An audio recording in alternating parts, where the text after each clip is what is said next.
Local programming on KRWG made possible in part by viewers like you. Thank you.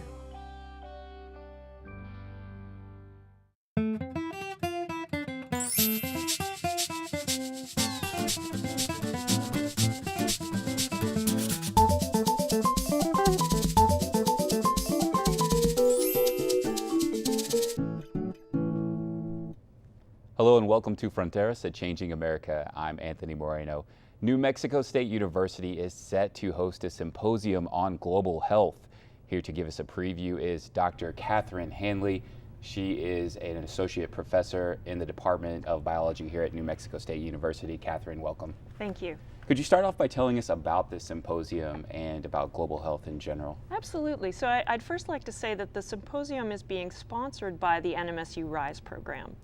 And this is a program funded by the National Institutes of Health, and it's intended to encourage participation of underrepresented minority students in the science, technology, engineering, and mathematics fields. So that the goal is that eventually the professoriate, the people like me, will look more like the rest of the country, and that will bring everyone into an interest in and participation in the sciences. The symposium itself focuses on global health. And this is really a critical issue in current times. There really, for many conditions, is no such thing anymore as local health. You can go around the world today in 24 hours of flying time. So we are really intimately connected with the rest of the world. This is especially important for infectious diseases, which move with people or which may move with insects in planes. And so, again, an infectious disease that arises in Africa can be in Las Cruces in about 16 hours. And so we have to be attentive not only to our own health, but to the health of the world in order to protect the health of Americans. And I think that's really emphasized particularly by the recent spread of swine flu, which probably originated in Mexico and went global in about a month. That's how long it takes. What are some of the research that is going to be presented here at this symposium? So there are going to be three main speakers. One is Dr. Gonzalo Vazquez Procopec, and he is going to talk about his research on human movement networks and how that facilitates or enables disease transmission. Now, this is something our tracking human movement has been in the news a little bit recently with Edward Snowden, but this is a case where tracking is done voluntarily and where people participate by carrying GPS loggers that monitor how they move through a city. And Dr. Vazquez Procopec is particularly interested in how people move differently in developing world cities. So he's had a study in Iquitos in Peru for a long time, compared to developed cities, say Las Cruces or New York. And there are some really interesting differences. So you and I go to our job every day, and there we sit for most of the day. When you go to more developing economies, people tend not to have a set place where they go to work, but to move more frequently. And because of that, if you have someone who has, say, swine flu, and they don't just go and sit in an office, but rather they go from house to house, and then they may go to a school, and then they may go to a church, they actually have a wider contact network, and they may spread that disease more efficiently. And it's important to know how people move differently in different settings. So that's what he's going to be discussing. So has technology, the advancement of technology, really encouraged further research in this field? Yeah, this could not possibly be done without GPS loggers. Previous research of this sort would rely on interviews. So I would ask you, okay, so where did you go Monday and where did you go Tuesday? But those can really be obscured by, first of all, losses of memory. I can't really remember every place that I visited last week. And then also people aren't always willing to report every single place that they visited last week. And so having GPS, which is unbiased, which doesn't rely on memory, really allows you to very accurately track where people go. And so Dr. Vazquez Procopec actually has a system where every 2.5 minutes, he knows where his individual participants are and whether they're interacting with each other, which is really very neat. Was that outbreak that we saw recently with the H1N1 virus the largest or fastest outbreak that has happened in recent history? It's certainly not the largest. The credit or infamy for that goes to the Spanish flu. We don't really know, because it occurred in 1918, how quickly the Spanish flu moved globally, but it's a good guess that it moved more slowly than H1N1. But it killed 50 million people. So in terms of impact and size, that was a much larger outbreak. We were able to contain H1N1 because the scientific community was rapidly able to mobilize a vaccine. And so far fewer people were infected, or at least became sick, because we had that response. In 1918, we couldn't have done that. But it did move incredibly quickly. It may not have moved quite as fast as SARS, though, which again went global, in that case in a period of weeks. It started in China and was worldwide in a period of several weeks. How has the scientific community been able to work with the local governments or national governments to really make sure that this process that we saw with the H1N1 virus was able to be contained? Sure. Well, participating in the World Health Organization is very important because they do have global networks of surveillance so that they can track a virus moving from Mexico through the US to any other country. And again, this is a reason to emphasize that health is global. The World Health Organization is also able to mobilize vaccine stocks. It can create and disperse vaccine stocks to try to contain those kinds of outbreaks. Are there any major concerns right now about new outbreaks that are happening around the world? Yes, indeed. So people may have heard of the Middle Eastern Respiratory Syndrome virus, MERS. That originated in Saudi Arabia. It is related to SARS, and SARS was very deadly. SARS killed up to half the people that it infected. MERS, thankfully, although it's also quite deadly, does not seem to transmit from person to person as easily as SARS. But it is worrying that it has gotten out of the Middle East and it's now in at least Europe. So who is mainly being infected with that?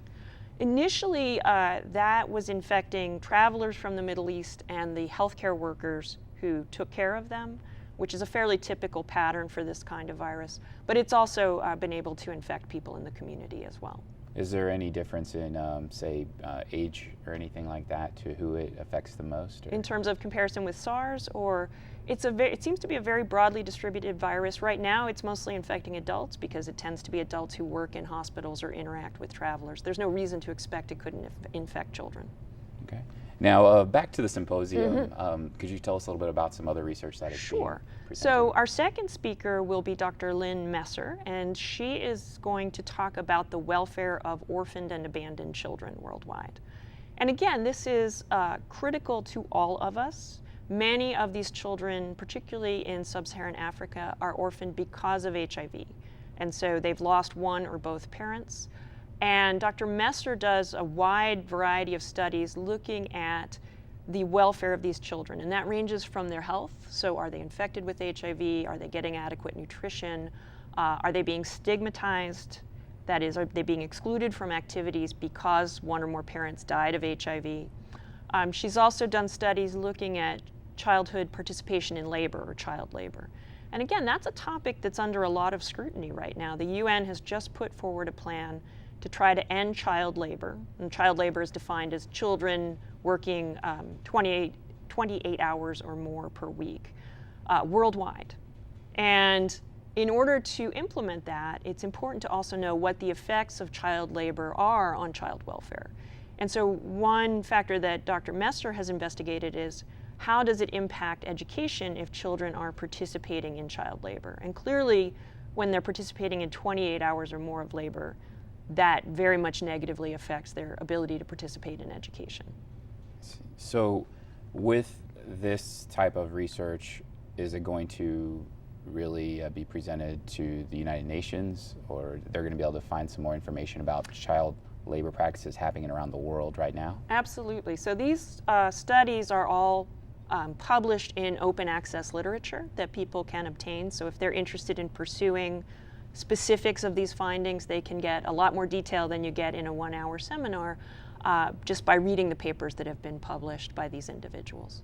You know, when we think about child labor, many people here in the United States may think of, you know, their great-grandparents or something like that, generations of past, but is there really an understanding of how many children are working 28 hours or more across the world? That's what people are attempting to find, and most of those estimates are countrywide. But for example, in the Philippines, there are millions of children participating in child labor. And when I say child labor, some of this is within the home domestic labor, and some of it's quite hazardous. One of the industries that unfortunately really soaks up child labor is mining, because children are physically small, and they can go into mines and they can remove rubble. This is hard, backbreaking work. It's extremely hazardous. So not only is it impacting kids' ability to be schooled, it's impacting their health as well. Could you share with us a little bit more about the symposium and other researchers that are going to be there? Mm-hmm. So our third participant is going to be Dr. Peter Wright from the newly named Geisel School of Medicine. It's named after Dr. Seuss. Used to be the Dartmouth School of Medicine. And he's going to talk about attempts to eradicate polio. So this is a campaign, the polio eradication campaign, that has been going on for about 25 years, and we're getting very, very close. Disease eradication efforts have not had a huge history of success. We've only successfully made one disease extinct in the world, and that's smallpox. But the benefits of that have been enormous. So most children today don't have a little circular scar on their arm because they didn't need to be vaccinated against smallpox because there's no threat of being infected with it. The next target has always been polio. It's a human disease. It causes a lot of paralysis, a lot of human misery. We have two good vaccines, the live vaccine and an inactivated vaccine that we can use to try to eradicate it. The challenges have been particularly difficult in countries that are experiencing conflict. So right now, the only circulating wild-type polio occurs in 3 countries: Nigeria, Afghanistan, and Pakistan. And I'm sure at least those people are aware that in those latter 2 countries, there's a great deal of warfare, conflict, and it's been very difficult to reach populations with vaccines, and people are pretty leery of accepting vaccines. They don't necessarily want to be seen as government collaborators. They have concerns that the vaccines, false concerns, that the vaccines may be contaminated with something else. And so it's been really, really hard to get into those countries and get the level of vaccination that we need to finally get rid of polio. But that's not the only challenge to polio eradication, because the polio vaccine itself is alive, and because of that, it evolves. And in about 1 in every 750,000 doses, it evolves such that it produces a wild-type virus again, a virus that's capable of causing disease. So the paradox here is that you need that live vaccine to eradicate polio, but as long as you use that live vaccine, you're creating new wild-type polio. The answer is probably to switch to the dead vaccine, the inactivated vaccine, but that's very expensive.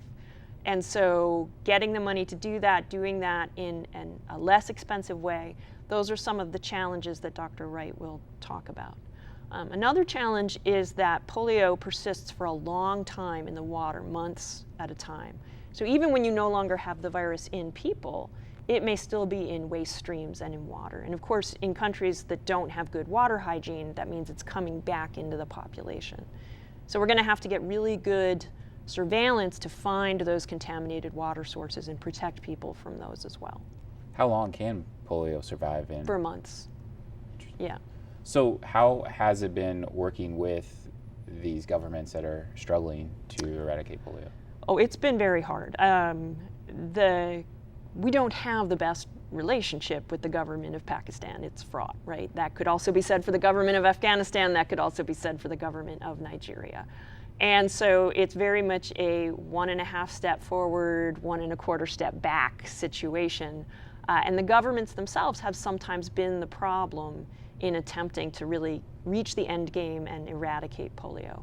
But that was also true when we eradicated, and I say we as if I was even alive during that period, but when the scientific community eradicated smallpox, there were plenty of wars going on in Africa. And yet, with the goodwill of the general community and the understanding of the benefits that people were going to receive if this virus was eradicated, people were able to accomplish this. But Dr. Wright will be very frank about the challenges, and there are lots of very smart people attempting to create novel strategies to deal with those challenges. Is this the closest moment of eradicating polio, or was there another time in the past where it was very close and it just didn't happen? This is the closest we've been. The other country that had polio for a long time was India. And the problem with eradicating polio in India was not ill will from the government and not conflict. It was simply the enormous number of people who live in India and the rapid birth rate. But since 2012, there have been no reported cases of wild-type polio in India. So it seems like we've gotten to the goal there. Of course, India has borders with Pakistan, and so that's going to be an issue if the virus continues to move back and forth across borders. What type of organizations are involved with trying to eradicate polio in these countries? Yeah, so this is led by the World Health Organization, but the Gates Foundation, Bill and Melinda Gates Foundation, has also been heavily involved in trying to reach this polio eradication goal. Okay. There is more research, I think, being presented at the symposium, isn't that? That will be the sum total of the speakers, but I want to emphasize that people will have opportunities. So if people come from the community to participate, and it's free, and I hope lots of people will come, they'll have time to ask the speakers questions about a variety of conditions, eradication efforts, and these are very broadly educated, broadly active speakers who can speak to lots of different conditions. So if people have questions about other eradication efforts, they're more than welcome to ask those. One of the other eradication campaigns that is very close to success now is the campaign to eliminate dracunculiasis, or the guinea worm. This is a particularly grotesque infection that most people in the US won't be familiar with, but it's really very interesting. This is a worm that you acquire when you drink contaminated water, and the worm makes its way through your system, and then it cuts a little hole in your skin and it extrudes actually a portion of the worm through the skin. And then when someone goes into the water, the worm lays its eggs in the water, and that starts the cycle again. Now, what's really kind of interesting historically about this worm is that in order to remove this grotesque protruding worm from your arm, you can see why I'm not a good dinner guest, you take a stick. You can't just yank the worm out, because then the worm will burst and you'll die of anaphylactic shock. So you take a stick, and over a period of days you twirl the stick and twirl the stick, and you gradually remove this worm. Well, it's thought that the caduceus, the symbol of the medical profession, the snake twined around a staff, actually originates from this idea of a stick with a guinea worm wrapped around it. Because there are only human hosts, and because those hosts get this parasite from contaminated water, and because the parasite can be removed if you filter the water, this should be a really good target for eradication. And again, we're very close. Dr. Donald Hopkins has been leading this effort, and I think there's 5 countries where the worm still persists in very limited areas. So that goal we may actually reach before we hit the polio goal. Interesting. Yeah. How long has this symposium been going on at New Mexico State University? I believe this is the 3rd year. Last year we did I participated in a symposium on health disparities in infectious diseases. There have also been symposia on traumatic brain injuries. So we're hoping to make this an annual summer event. Okay. Could you share with us about some of the research that is going on here at New Mexico State University that you're involved with? Sure. Well, since I'm most familiar with it, I'll start with mine. So the reason that I'm interested in global health is that I work primarily on a virus called dengue virus, which again, many people won't be familiar with, but it's a close cousin of West Nile virus, which I hope people are aware of. So like West Nile, dengue is also transmitted by mosquitoes. West Nile infects a very limited number of people. Dengue, it's now estimated, infects 390 million people every year. And a subset of those people develop dengue disease, either dengue fever or dengue hemorrhagic fever. In dengue fever, you get severe joint pain. It's sometimes called breakbone fever, high fever, bad headaches. You can be in the hospital for weeks. That's what you get if you're lucky. And then if you develop dengue hemorrhagic fever, you begin to bleed out of your capillaries under the skin. And this can lead to shock and then obviously to death. So this virus is one of the top 10 killers of children in Southeast Asia, but it's actually distributed worldwide. So my laboratory is interested in a number of aspects of this virus. I worked for many years at the National Institutes of Health, developing a vaccine for the virus. That vaccine is currently in trial. But we're also interested in the populations of the virus that are the ancestral populations maintained in monkeys in West Africa and Southeast Asia. Because we're worried that if we are able eventually to deploy this vaccine and control human dengue, some of these monkey viruses may reemerge into humans and begin to circulate again. So we're trying to understand the circulation of these viruses in wild monkeys, which, as you can imagine, is rather challenging. But we're also interested in dengue here at home. And so one of the studies that we're just submitting for publication is asking whether our local mosquitoes are capable of being infected by and transmitting dengue. And this is particularly important because dengue has been detected in Ciudad Juarez. So right next door, we have dengue. Here on campus, we have Aedes aegypti, which is the major mosquito vector of dengue. Some Aedes aegypti can transmit dengue and some can't. Unfortunately, the answer in our research is that our Aedes aegypti can. So that if somebody were to come across the border infected with dengue, we have the mosquitoes here that are capable of amplifying that and transmitting it person to person. Has your research came across just how fast that transmission can happen and how big of an outbreak that could be? So that transmission happens after a period of about 9 days. So a mosquito feeds on an infected person, and then there's a 9-day period where the virus is growing in the mosquito, replicating in the mosquito, and then transmission can happen. Now, we in the United States are very good at curtailing mosquito-borne outbreaks by controlling mosquitoes. So if dengue were detected, vector control would be mobilized rapidly, and we should be able to bring that under control. However, there's no vaccine yet for dengue, and there are no drugs. So there would be no treatment for the people who did get infected. So it's very serious. And dengue used to circulate quite widely in the United States. It's thought of as a tropical disease, but oddly enough, it was first described in Philadelphia during a massive outbreak in that port city. And it used to occur all over the east coast of the US. And there have been sporadic outbreaks, say in Brownsville, Texas, at the border with Mexico. So although I think an outbreak would be limited, there's no reason an outbreak couldn't happen in this area. What were some of the efforts to really fight against dengue when it was happening here in the United States? What were those like, and how were they able to eradicate that? Right. So actually, most of those efforts were a side effect of the fact that the same mosquito that transmits dengue transmits yellow fever. And while dengue is bad, yellow fever is much, much worse and has a much higher case fatality rate.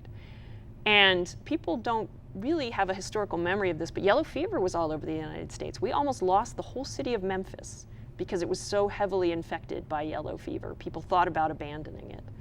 And so because of that, and because there was a great deal of malaria in the US, the government put programs in place to initiate both control of mosquitoes and then control of access of mosquitoes to homes. And particularly efficacious in this regard was implementation of screening of houses. You don't see too many houses in the US that don't have window screens. Cross the border or go to other countries and screens disappear. And that implementation of screening and the widespread acceptance of air conditioning meant that we had much less contact with mosquitoes, and consequently we no longer have yellow fever, we no longer have malaria, and we would only have fairly limited outbreaks of dengue. Oh, that's interesting. You know, you've mentioned a couple times in this interview about, you know, a lot of these diseases were happening in the United States, and it seems like it was such a long time ago, but could you share with us a little bit more about some stories of infectious diseases and how they have impacted some cities here in the United States? We probably have about, you know, just a couple minutes left. Sure. Well, I just think something that's amusing is that people who worked in Washington, D.C. used to get hazard pay, not because of the traffic, but back in the 1700s because malaria was so severe. Washington, D.C. sits in a bowl and it's swampy. And so in the summer, there were very high levels of malaria. And if you had to be there in the summer, you got extra hazard pay. And so these things have really shaped our country and our government and our practices in ways that I think people no longer appreciate. And into the 1900s, polio was widespread in the US. And you can talk to your grandparents and they'll tell you, oh yes, there were times when we were not allowed to go to the public pool because there were polio outbreaks and people were very much afraid that, and it's true, you could be infected in those public pools. So people would pull kids in the summer and it was unbearable to little children because they couldn't understand why they couldn't go outside, they couldn't play with their friends, they couldn't go to the pool. And in as little as 50 years, I think we've lost our historical memory of how important that was and how many people were affected, how many children died, how many were paralyzed. And I particularly want to just note that because of that, people are less accepting of vaccination now because they forget why we're being vaccinated in the first place. They no longer have firsthand experience with measles or with polio. But within about 2 years of lowering of vaccination coverage, unfortunately, people will get a refresher because as herd immunity drops, those diseases will come back. And so in Great Britain, where there was a scare about the measles, mumps, rubella vaccine and people stopped vaccinating, they're having measles outbreaks again. And again, people forget measles is not a tame little virus. Measles is one of the major killers of children in Africa. And infections can also lead to permanent neurological damage. They can lead to deafness, blindness, etc.